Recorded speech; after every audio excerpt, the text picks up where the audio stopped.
Hello friend, स्वागत है आपका अपनी YouTube channel GS study with Sahni में।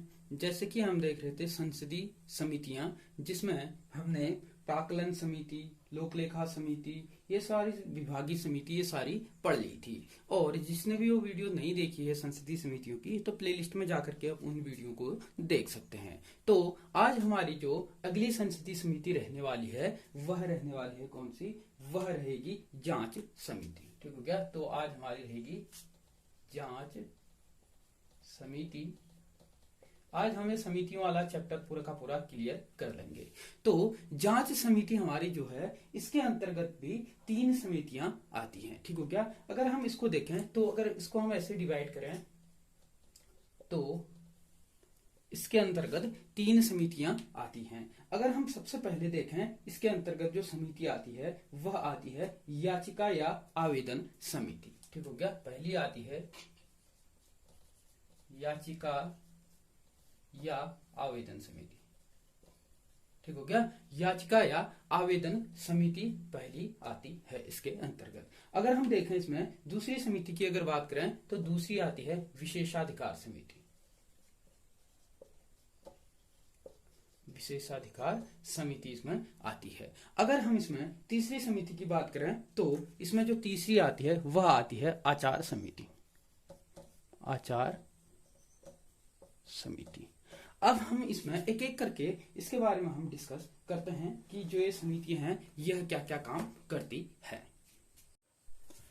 अब हम इसमें सबसे पहले देखते हैं याचिका समिति। तो ये जो याचिका समिति होती है, इसका जो कार्य रहता है, जो सार्वजनिक मामले के जो विधेयक होते हैं, उन विधेयकों में जितने भी याचिकाएं होती है या जितने भी आवेदन होते हैं, उन आवेदनों पर क्या करना? उनकी जांच करना। ठीक हो गया? उनकी जांच करना इसका क्या रहता है? मुख्य उद्देश्य रहता है। मतलब जितने भी आवेदन या याचिकाएं होती है। और अगर हम बात करें इसमें सदस्यों की, तो लोकसभा और राज्यसभा में, ठीक होगा, लोकसभा में अगर इसके सदस्यों की संख्या की अगर बात करें तो लोकसभा में इसके जो सदस्य होते हैं वह होते हैं 15। अगर हम राज्यसभा में इसके सदस्यों की अगर बात करें तो राज्यसभा में इसके सदस्य होते हैं कितने? 10। ठीक हो गया?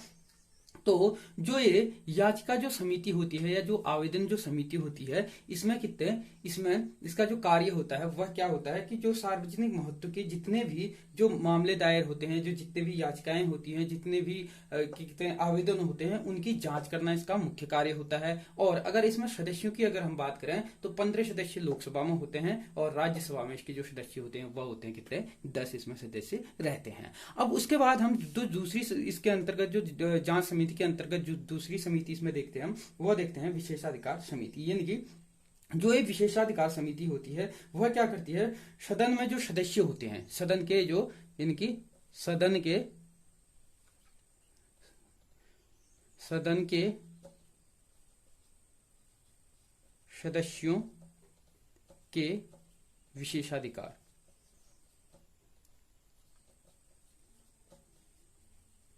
ठीक हो गया? यानी कि सदन के सदस्यों के विशेषाधिकार के संबंधित जितने भी जो मामले होते हैं उनकी क्या करती है? यह जांच करती है। और अगर हम इसमें बात करें, इसमें अगर सदस्यों की अगर बात करें तो इसमें लोकसभा में जो सदस्य होते हैं, लोकसभा में अगर सदस्यों की इसमें बात करें तो लोकसभा में इसमें कितने होते हैं? 15 सदस्य रहते हैं। अगर हम राज्यसभा की अगर इसमें बात करें तो राज्यसभा में इसके जो सदस्य होते हैं वह कितने होते हैं? 10 सदस्य होते हैं। अगर हम इसमें बात करें कि इस किस न्यायिक प्रकृति की रहती है, तो यह अर्ध न्यायिक प्रकृति की है। ठीक हो गया? अर्ध न्यायिक प्रकृति की यह रहती है। ठीक हो गया? अर्ध न्यायिक प्रकृति की है। क्या? विशेषाधिकार समिति। यह क्या काम करती है? यह जो सदन में जितने भी जो सदस्य होते हैं, उन सदस्यों के जो विशेषाधिकार हैं उनका कहीं पर हनन तो नहीं हो रहा है, इससे संबंधित जो है मामले वह क्या करती है? यह देखती है। और इसमें जो सदस्य रहते हैं लोकसभा में 15 और राज्यसभा में इसके सदस्य जो रहते हैं वह रहते हैं 10। उसके बाद जो इसमें तीसरी समिति है वह है आचार समिति। ठीक हो गया? यानी कि आचार समिति। अगर हम आचार समिति की बात करें तो अगर इसकी स्थापना की बात करें तो इसका जो गठन होता है लोकसभा में, इसका जो गठन होता है वह होता है कब? सन 2000 में। ठीक हो गया? लोकसभा में इसका गठन कब होता है? सन 2000 में इसका गठन होता है लोकसभा में। अगर हम बात करें राज्यसभा में इसके गठन की बात करें तो राज्यसभा में इसका गठन जो होता है वह होता है 1997 में। ठीक हो गया? यानी कि जो आचार समिति है, इस आचार समिति में लोकसभा में इसका गठन होता है सन 2000 में और राज्यसभा में इसका गठन होता है कब? 1997 में। अगर हम बात करें कि जो है आचार समिति है, इसका जो कार्य है वह क्या है, तो संसद के लिए आचार जो संहिता होती है, आचार संहिता जो लागू होती है, उसकी जो कार्यवाही होती है, उस कार्यवाही की ये क्या करते हैं, जांच करती है। ठीक हो गया, यानी कि संसद के सदस्यों की जो आचार संहिता होती है, उस आचार संहिता की जांच करती है कौन, आचार समिति। ठीक हो गया, तो जांच समिति के अंतर्गत कितनी समितियां हमने पढ़ ली, इसमें 3 समितियां इसमें मुख्य रूप से होती है। कौन सी, याचिका या आवेदन समिति, दूसरी विशेषाधिकार समिति, और तीसरी इसमें कौन सी रहती है, आचार समिति। अगर जांच समिति में सदस्यों की अगर बात करें तो 15 और 10 रहते हैं, 15 लोकसभा में और 10 राज्यसभा में। विशेषाधिकार समिति की अगर बात करें तो इसमें क्या रहता है, संसद के सदस्यों का जो विशेषाधिकार होता है, कहीं पर उनका हनन तो नहीं हो रहा है, ये सारे मामले इसमें देखे जाते हैं। अगर इसमें बात करें सदस्यों की संख्या की तो 15 जो रहते हैं लोकसभा से रहते हैं और 10 क्या रहते हैं, राज्यसभा से रहते हैं। अगर हम बात करें इसकी जो प्रकृति है वो किस प्रकृति है की है, तो यह अर्धन्यायिक प्रकृति की रहती है। और जो आचार समिति है, आचार समिति क्या करती है, जो संसद में जो सदस्य है, संसद की जो आचार संहिता है उसकी यह क्या करती है, जांच करती है। इस लोकसभा में जो इसका गठन होता है आचार समिति का, वह सन 2000 में होता है, और राज्यसभा में 1997 में इसका क्या हो जाता है, गठन हो जाता है। ठीक हो गया, इतना आप समझ गए होंगे। उसके बाद अगर हम नेक्स्ट समिति देखें तो जांच एवं नियंत्रण के लिए समिति। अब इसके अंतर्गत कितनी आती हैं, इसके अंतर्गत भी 6 समितियां आती हैं। सबसे पहले इसमें आती है सरकारी आश्वासन हेतु समिति, उसके बाद आती है अधीनस्थ विधायी समिति, उसके बाद आती है सदन के पटल पुनः स्थापित दस्तावेजों की समिति, और उसके बाद आती है अनुसूचित जाति व अनुसूचित जनजाति कल्याण हेतु समिति, और महिला सशक्तिकरण के लिए समिति, और लाभ के पद पर संयुक्त समिति। अब इसको हम एक एक करके देखते हैं। सबसे पहले हम देखते हैं सरकारी आश्वासन की समिति। मतलब इसमें क्या रहता है कि जो मंत्री जो होते हैं, मंत्रियों के द्वारा जो सदन में जो आश्वासन दिए जाते हैं, जो उनके द्वारा जो प्रतिज्ञा ली जाती है, जो वचन दिए जाते हैं, उन वचनों का इसके द्वारा क्या किया जाता है, उसकी जांच करना इसमें क्या रहता है, उसका मुख्य उद्देश्य होता है। किसका, जो आश्वासन दिया जाता है, जो आश्वासन दिया जाता है, जो प्रतिज्ञा ली जाती है, और जो वचन दिए जाते हैं। ठीक हो गया, जो वचन दिए जाते हैं उन वचनों की क्या करना, जांच करना, इसका क्या रहता है, मुख्य उद्देश्य होता है। किसका, सरकारी आश्वासन समिति का। अगर हम उसके बाद देखें दूसरी जो समिति इसमें रहती है, वह रहती है अधीनस्थ विधायी समिति। तो जो अधीनस्थ विधायी जो समिति होती है, इसका जो कार्य होता है वह क्या होता है कि संसद में जो नियम बनाए हुए हैं, जो उपनियम बनाए हुए हैं, जो विनियम बनाए हुए हैं, वह कार्यपालिका के द्वारा उनका जो संचालन है वह संविधान की शक्तियों के अनुरूप वह चल रही है या नहीं चल रही है, या उसका जो कार्य है वह सही ढंग से हो रहा है या नहीं हो रहा है, इसकी जांच कौन करता है, अधीनस्थ विधायी समिति करता है। किनकी, जो नियम होते हैं। ठीक हो गया, और जो विनियम होते हैं, जो उपनियम होते हैं। ठीक हो गया, इनका क्या करता है, जांच करता है कि कार्यपालिका के द्वारा जो संविधान में जो वर्णित नियम है, इनका सही ढंग से कार्य हो रहा है इन पर, या सही ढंग से ये नियम चल रहे हैं या नहीं चल रहे हैं, यह क्या करता है, इसकी जांच करता है। कौन, विधायी, जो अधीनस्थ विधायी समिति होती है। अगर हम इसमें बात करें इसके सदस्यों की संख्या, तो दोनों सदनों में, यानी कि सदस्यों की अगर संख्या की बात करें तो दोनों सदनों में, या लोकसभा कहो या राज्यसभा और लोकसभा दोनों में ही कितने 15-15 इसमें क्या रहते हैं, सदस्य रहते हैं। किसमें, अधीनस्थ विधायी समिति में। अगर हम इसकी बात करें कि इसका जो गठन था वह कब हुआ, किसका, अधीनस्थ विधायी समिति का। अगर इसके गठन की अगर बात करें तो इसका जो गठन होता है वह होता है 1953 में। 1953 में इसका क्या होता है, गठन होता है। किसका, अधीनस्थ विधायी समिति का। ठीक हो गया, तो इसका जो मुख्य कार्य होता है वो क्या होता है, जो नियम होते हैं, जो विनियम होते हैं, जो उपनियम होते हैं, वह कार्यपालिका के द्वारा जो संविधान में वर्णित जो है उसके अनुरूप कार्य हो रहा है या नहीं हो रहा है, उसकी जांच करना ही इसका क्या होता है, मुख्य उद्देश्य होता है। और इसकी बात करें लोकसभा और राज्यसभा में दोनों में ही कितने 15-15 इसमें सदस्य रहते हैं, और 1953 में इसकी क्या होती है, स्थापना होती है। अब उसके बाद जो नेक्स्ट हम देखते हैं वह देखते हैं सदन के पटल पर समिति, यानी कि जो सदन के पटल पर जो समिति होती है उसके बारे में हम, दस्तावेज की जो समिति होती है उसके बारे में हम देखते हैं। अब सबसे पहले हम बात करते हैं इसकी स्थापना की या इसका गठन का। तो अगर इसकी गठन की अगर बात करें तो इसका जो गठन होता है वह होता है 1975 में। ठीक हो गया, 1975 में इसका क्या होता है, गठन होता है। और अगर हम बात करें कि इसमें सदस्यों की अगर संख्या की बात करें तो लोकसभा में इसके जो सदस्य रहते हैं वो 15 सदस्य रहते हैं, और अगर राज्यसभा की बात करें तो 10 इसमें सदस्य राज्यसभा में रहते हैं। ठीक हो गया। अगर बात करें कि इसके जो कार्य होता है वो क्या होता है कि सदन के पटल पे जो दस्तावेज रखे जाते हैं, जो सदन के पटल पे यानी सदन में जो दस्तावेज रखे जाते हैं उन दस्तावेजों की जांच करना, यानी कि वो दस्तावेज सही है नहीं है उसकी जांच करना इसका क्या होता है, मुख्य उद्देश्य होता है। ठीक हो गया। अब ज्यादा इसमें पूछता नहीं, इसमें यही पूछेगा, अगर पूछेगा भी तो इसकी स्थापना कब होती है, इसके सदस्यों की कितनी संख्या होती है, लोकसभा और राज्यसभा से क्या होते हैं, इसके कार्य के बारे में इतना ज्यादा पूछता नहीं है। ठीक हो गया। अब उसके बाद आता है अनुसूचित जाति व अनुसूचित जनजाति हेतु समिति। अगर इसमें बात करें तो इसमें टोटल अगर सदस्यों की बात करें तो कुल इसमें सदस्य रहते हैं 30, और इसमें भी जो 20 सदस्य होते हैं वह आते हैं लोकसभा से, और जो 10 सदस्य आते हैं वह आते हैं राज्यसभा से। ठीक हो गया। कुल अगर सदस्य की बात करें इसमें कुल सदस्य होते हैं कितने, 30, और अगर बात करें लोकसभा से तो लोकसभा से इतने 20 सदस्य होते हैं, और राज्यसभा में से इसमें कितने सदस्य होते हैं, राज्यसभा से 10 इसमें सदस्य होते हैं। और अगर बात करें कि इसका जो मुख्य कार्य होता है वो क्या होता है, तो इसका जो मुख्य कार्य होता है वह राष्ट्रीय जो अनुसूचित जाति जो आयोग है उसके जो प्रतिवेदन है उस पर विचार करना इसका क्या होता है, मुख्य कार्य होता है। जो राष्ट्रीय अनुसूचित जो आयोग है, आयोग के जो प्रतिवेदन होते हैं, ठीक हो गया, प्रतिवेदन होते हैं, इन प्रतिवेदनों की जांच करना इसका क्या होता है, मुख्य उद्देश्य होता है। और अगर हम दूसरा इसमें देखें तो अनुसूचित जाति तथा अनुसूचित जनजाति के कल्याण से संबंधित जितने भी जो मामले होते हैं, ठीक हो गया, मतलब अनुसूचित जाति और अनुसूचित जनजाति कल्याण से संबंधित जितने भी जो मामले आएंगे वो सारे के सारे मामलों की जांच करना इसका क्या होता है, मुख्य उद्देश्य होता है किसका, अनुसूचित जाति और अनुसूचित जनजाति कल्याण समिति का। उसके बाद नेक्स्ट समिति है महिला सशक्तिकरण समिति। अगर इसके गठन की अगर बात हम करें तो जो महिला सशक्तिकरण जो समिति है इसका जो गठन होता है वह होता है 1997 में। ठीक हो गया, 1997 में इसका गठन होता है, और इसका जो मुख्य कार्य होता है वह राष्ट्रीय महिला आयोग के जो प्रतिवेदन होती है उस प्रतिवेदन की विवेचना करना इसका क्या होता है, मुख्य कार्य होता है।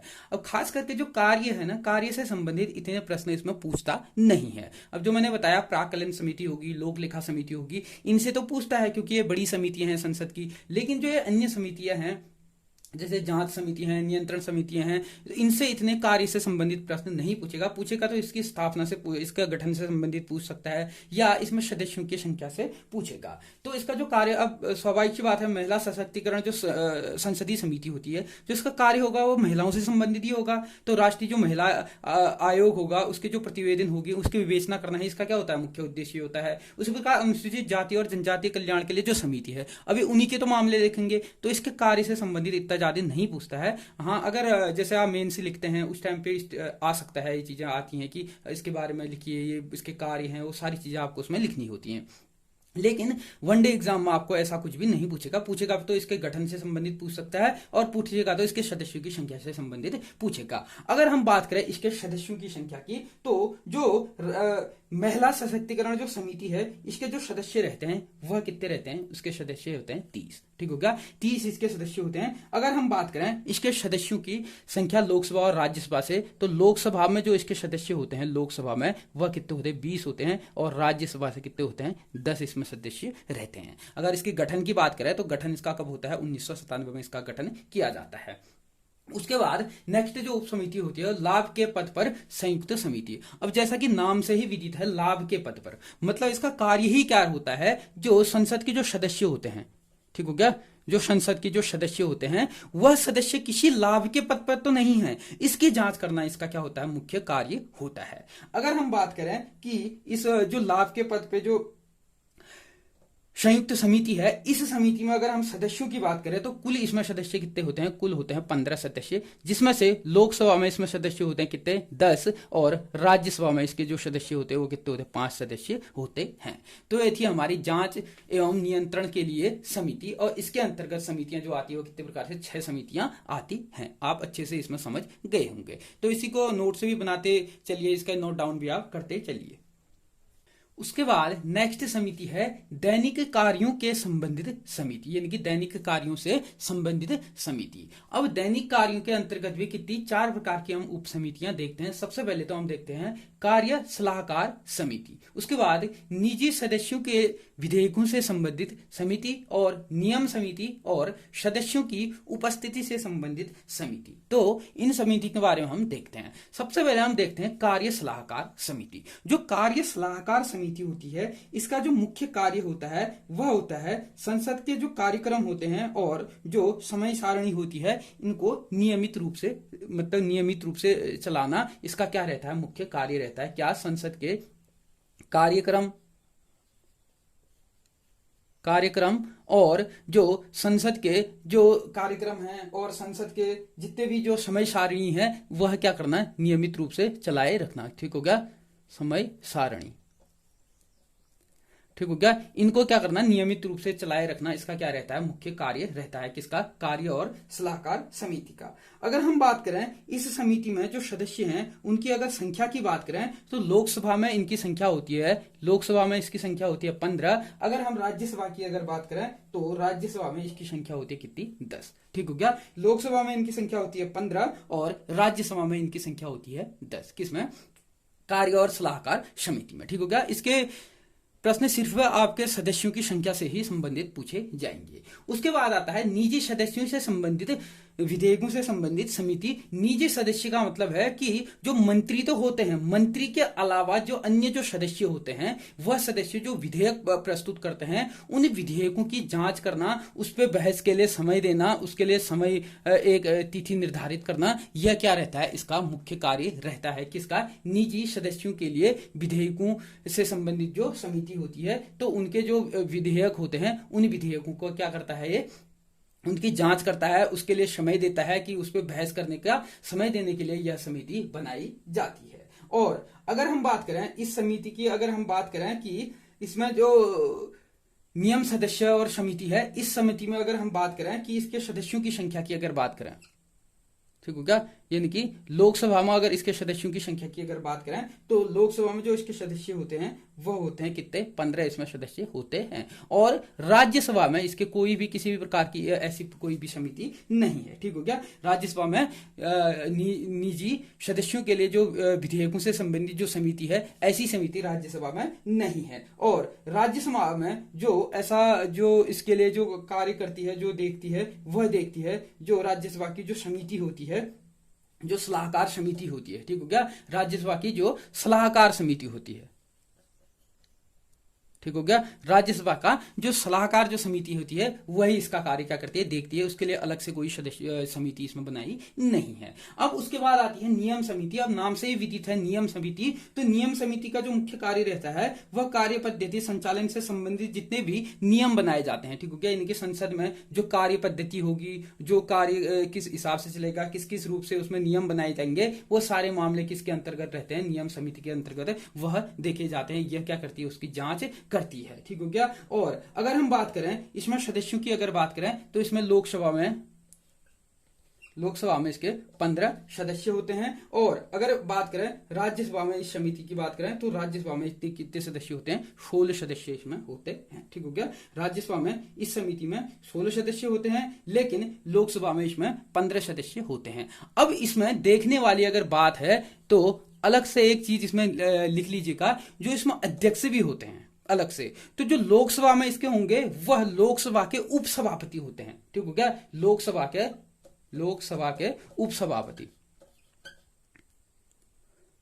उपसभापति बोलो या उपाध्यक्ष हम कह सकते हैं इसको, उपसभापति नहीं उपाध्यक्ष, लोकसभा के उपाध्यक्ष।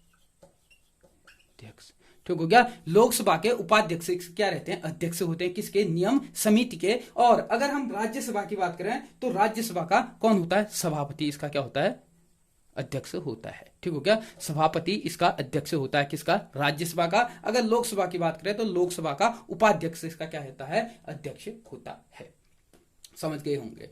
अब उसके बाद आता है सदस्यों की अनुपस्थिति से संबंधित समिति। मतलब ये क्या करता है? अनुपस्थिति उपस्थिति, मतलब जो सदन है, सदन की जो कार्यवाही चल रही होगी, उस कार्यवाही में कितने सदस्य उपस्थित हो रहे हैं या नहीं हो रहे हैं, या कौन 60 दिन से अधिक तक कौन अनुपस्थित है। मतलब 60 दिन से अधिक तक अगर कोई सदस्य अनुपस्थित रहता है तो पद क्या मान लिया जाता है? फिर खाली मान लिया जाता है। यानी कि जो आगे स्पीकर बैठा होता है वो स्पीकर क्या घोषणा कर देता है? उस पद की खाली होने की घोषणा कर देता है। मतलब कि बिना बताए अगर कोई 60 दिन से अधिक अनुपस्थिति रहता है। अब इस अनुपस्थिति में क्या होता है कि जो जैसे संसद का जो लास्ट सत्र चल रहा होगा वह दिन इसमें काउंट नहीं होते हैं। ठीक हो गया। तो ये क्या करता है? जो उपस्थिति से संबंधित समिति होती है, ये क्या करती है? सदन में समिति की जांच करती है, मतलब उपस्थिति की जांच करती है। अगर हम बात करें कि इसमें सदस्यों की संख्या, तो लोकसभा में तो इसमें कितने होते हैं? 15 सदस्य होते हैं। लेकिन राज्यसभा में ऐसी कोई भी सदस्य मतलब ऐसी कोई भी समिति नहीं है। ठीक हो गया। लोकसभा में कितने होते हैं? लोकसभा में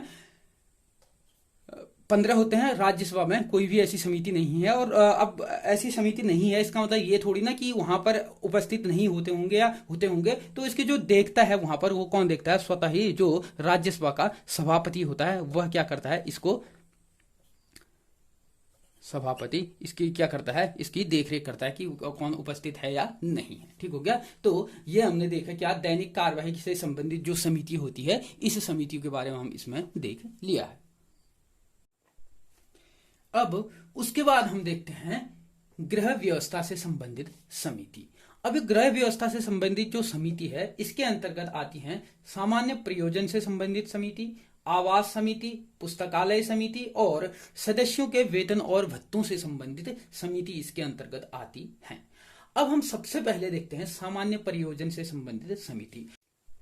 इसमें वो मामले आते हैं जो अन्य जो अभी तक हमने जो समितियां पढ़ी उसमें जो उनके अधिकार क्षेत्र में जो नहीं आए हैं, वो समितियां इसमें आती हैं। किसमें? सामान्य प्रयोजन से संबंधित समिति में। ठीक हो गया। जो अन्य समितियों में जो नहीं आती हैं वह इस समिति में आती हैं। अब इस समिति के अध्यक्ष की अगर बात करें तो इस समिति का जो अध्यक्ष होता है वह कौन होता है? वह राज्यसभा का सभापति होता है। ठीक हो गया। राज्यसभा का सभापति इसका क्या होता है?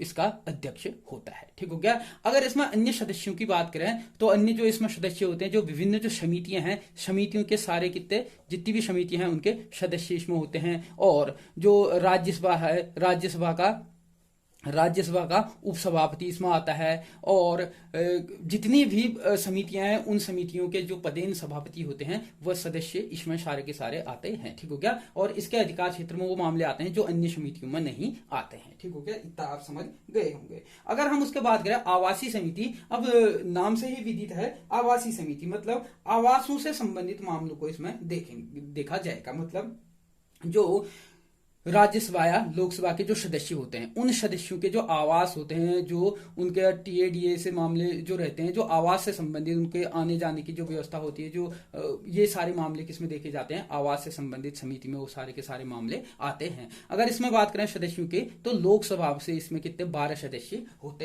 हैं। ठीक हो गया। लोकसभा से ही सिर्फ इसमें क्या कितने होते हैं? इस समिति में 12 सदस्य होते हैं। अब उसके बाद करें इस आवासीय समिति में, मैंने बता ही दिया, भोजन हो गया, इसके आवास से संबंधित व्यवस्था सारे कुछ इसमें होते हैं। उसके बाद पुस्तकालय से संबंधित समिति है। तो संसद में जो पुस्तकालय होता है, जो सदस्यों के लिए जो पुस्तकालय वितरित होते हैं, उन पुस्तकालयों से संबंधित यह समिति होती है। और इसमें जो है जो ये पुस्तकालय समिति है, इसमें जो सदस्य की अगर बात करें तो सदस्य इसमें होते हैं कितने? 9। ठीक हो गया। 9 इसमें टोटल सदस्य होते हैं। और अगर लोकसभा से इसमें बात करें तो 6 सदस्य होते हैं। और राज्यसभा से इसमें कितने? 3 सदस्य होते हैं। ये पुस्तकालय से संबंधित मामले होंगे जो वो देखे जाएंगे इस समिति के अंतर्गत। उसके बाद आता है सदन के सदस्यों के वेतन और भत्ते। नाम से ही विदित होता है वेतन और भत्ते, मतलब सदन के जो सदस्य होंगे इनके जो वेतन भत्ते होंगे वो सारे के सारे मामले इसमें देखे जाते हैं। अगर हम बात करें इसका जो गठन होता है, जो पेंशन अधिनियम जो है 1900 संसद सदस्य पेंशन अधिनियम 1954 के अंतर्गत क्या होता है? इसका गठन किया जाता है। ठीक हो गया। अगर इसके सदस्यों की अगर बात हम करें सदस्यों की, तो जो इसके सदस्य होते हैं वह लोकसभा और राज्यसभा से मिलाकर के टोटल 15 इसमें सदस्य रहते हैं। अगर हम बात करें लोकसभा से तो 10 इसमें लोकसभा से होते हैं, और अगर हम बात करें राज्यसभा से तो 5 इसमें राज्यसभा से क्या होते हैं, सदस्य होते हैं।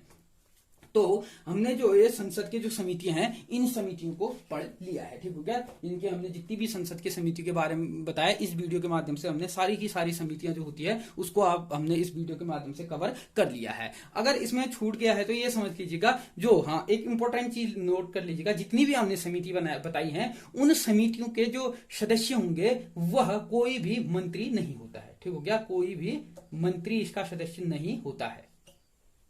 जितनी भी समितियां अभी तक हमने पढ़ी हैं उन समितियों में जो मंत्री होते हैं, सरकार के जो मंत्री होते हैं, चाहे कोई भी मंत्री होते हैं, जैसे वित्त मंत्री हो गया, रक्षा मंत्री हो गया, ये सारे जितने भी गृह मंत्री हो गए, ये जितने भी मंत्री होते हैं, जितने भी उनको मंत्रालय आवंटन किए जाते हैं, वह मंत्री इन समितियों का सदस्य नहीं होगा, ठीक हो गया। क्योंकि हो सकता है एक कारण ये भी होता है न होने का कि जो मंत्री होंगे वो विभिन्न मंत्रालयों के तो मंत्री होंगे, अब उनकी जांच के लिए एक अलग से समिति गठित की गई है, तो हो सकता है कि जो मंत्री होगा वह उसकी जांच में क्या कर सकता है, अवरोध उत्पन्न कर सकता है। इस कारण से क्या किया जाता है, इसमें मंत्रियों को नहीं रखा जाता है, ठीक हो गया। तो वीडियो अच्छी लगी तो ज्यादा से ज्यादा लोगों तक इसे शेयर कीजिएगा और चैनल को सब्सक्राइब जरूर कीजिएगा। अब नेक्स्ट वीडियो में हम इससे आगे को हम देखेंगे। धन्यवाद।